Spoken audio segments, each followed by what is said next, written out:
The Queen's Guard comprises of various soldiers tasked with guarding the residences of the Queen and, by extension, the Queen herself. Consisting of soldiers mostly handpicked from 5 elite regiments within the British military, the Queen's Guard are internationally renowned for their stoic dedication to duty. However, contrary to popular belief, these soldiers are permitted to move and do so regularly, even when just on guard duty and not on parade, and in certain circumstances do react to hecklers or the like.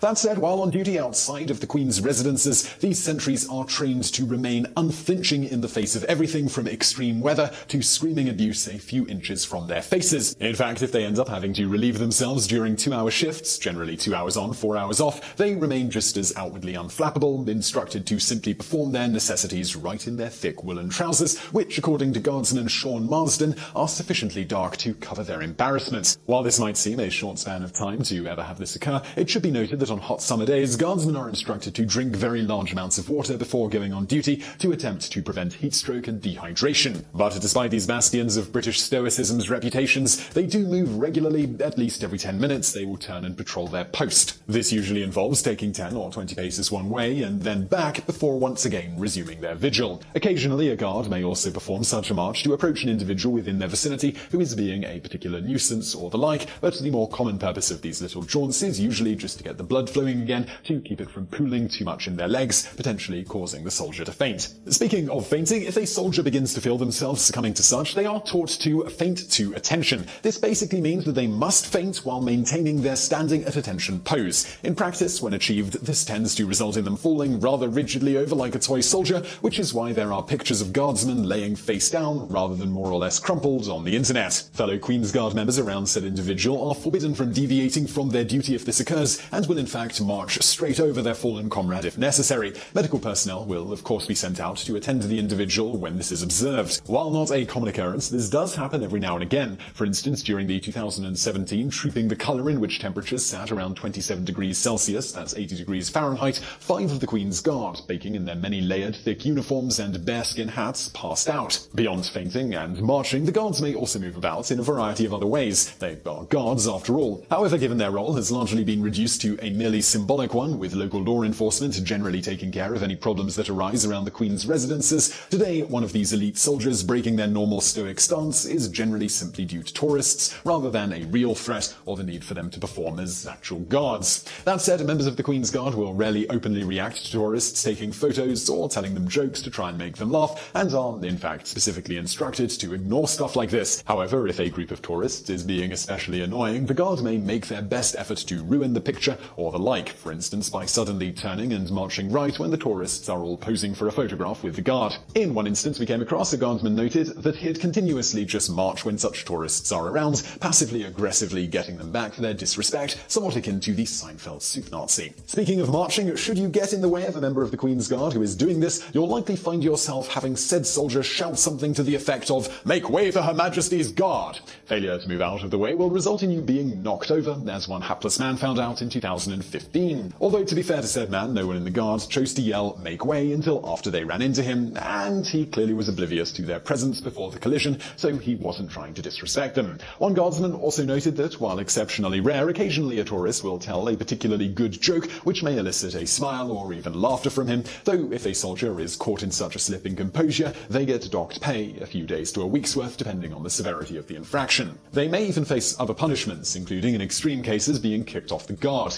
Thus, while trying to get the Guard to lose their composure may seem all fun and games to tourists, if one is successful and the Guard's superiors find out, that person may just have screwed with the livelihood of said soldier, who is in the first place not exactly getting rich being a member of the Guard. They are generally paid somewhere between £1,200 and £2,000 a month, which is about $1,500 to $2,600. As for sanctioned interactions with people, should the Guard deem someone enough of a nuisance, though not necessarily a real threat, with in that case the Guards free to react however they see fit to deal with the situation, they are instructed to do the following. Come to attention sharply, involving a very loud stamp, which is all the more startling when said soldier was otherwise motionless before. Shouting sharp instructions at the individual being a nuisance. This might be something like, "Step back from the Queen's Guard," with the Guards required to keep their warnings and ultimatums brief and to the point. Then there is marching towards the individual and pointing the bayoneted rifle directly at the person being a nuisance. If all else fails, they can detain the person causing the disturbance or press a button in the sentry box, which will alert police and they'll come and deal with the situation.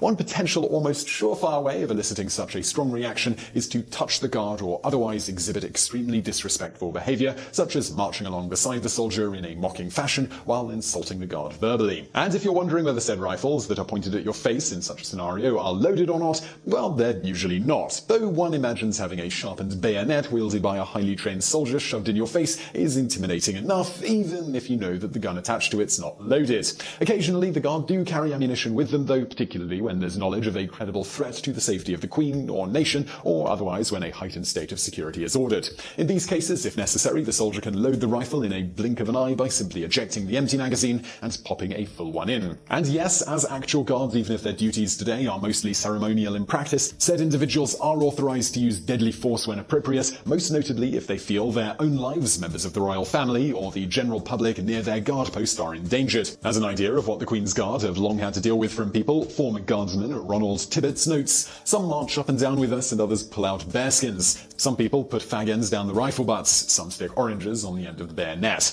It's also noted that having banana peels or other such items placed along a soldier's marching route is occasionally a thing. People also sometimes attempt to untie the guard's shoelaces. One member of the guard even noted it wasn't uncommon for people to stick pins in you to try and make a guardsman flinch. It's not all bad though, and guardsmen have noted that some people are quite respectful when approaching for photographs and the like. Further, one guardsman noted in an interview there was a general perk of frequently having women flashcards to get a reaction, and also sometimes having phone numbers and addresses slipped into their pockets by those women, no doubt wanting to see whether the ability to stand at attention for hours at a time translates into the bedroom. Today, many problems the Queen's Guards have long had with the general public has been mitigated somewhat. To get around the fact that the public seemingly can't be trusted to act respectfully around said soldiers, the guards, in many but not all cases, now stand behind fences or roped-off areas. They still have to deal with the heckling, of course, but at least now can, in many posts, avoid being stuck with pins. And now for some bonus facts. Given the mostly ceremonial nature of the posting these days, you might be wondering what the guards actually think about while standing for so long.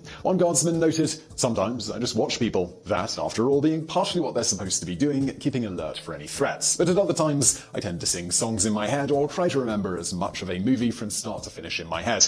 I've gotten pretty good at that." Before a parade, the iconic bearskin hats of the Queen's Guard are shampooed and conditioned to make them look as glossy and as full as possible. And now for another fact. Individual soldiers are also expected to comb their hats on a daily basis. These bearskin hats are made from Canadian brown bear and generally weigh about 1 kilogram, though get significantly heavier when it's raining. And now for another fact. The practice of the Guard wearing large bearskin hats dates back to the early 19th century, with the hat's purpose primarily meant to intimidate by making the soldier wearing it look much taller. And now for another bonus fact. In some ways, the Queen's Guard are comparable to the soldiers who guard the Tomb of the Unknowns in the US. Both are famed for their discipline and commitment to duty, and both can, contrary to popular opinion, deviate from the strict regimented routine should a member of the public act in a disrespectful manner. And now for another bonus fact. Although the soldiers who serve in the Queen's Guard are invariably a member from one of the 5 regiments of the Foot Guard from the British Army's Household Division, specifically the Grenadier Guards, the Coldstream Guards, the Scots Guards, the Irish Guards, the Welsh Guards, meaning the Queen is protected by soldiers from the 4 countries that make up the United Kingdom, they can, in theory, hail from any regiment serving in the Commonwealth. Because of this, the duties of the Queen's Guard, on occasion, have been assumed by everyone from the Royal Marines to the Canadian Expeditionary Force over the years.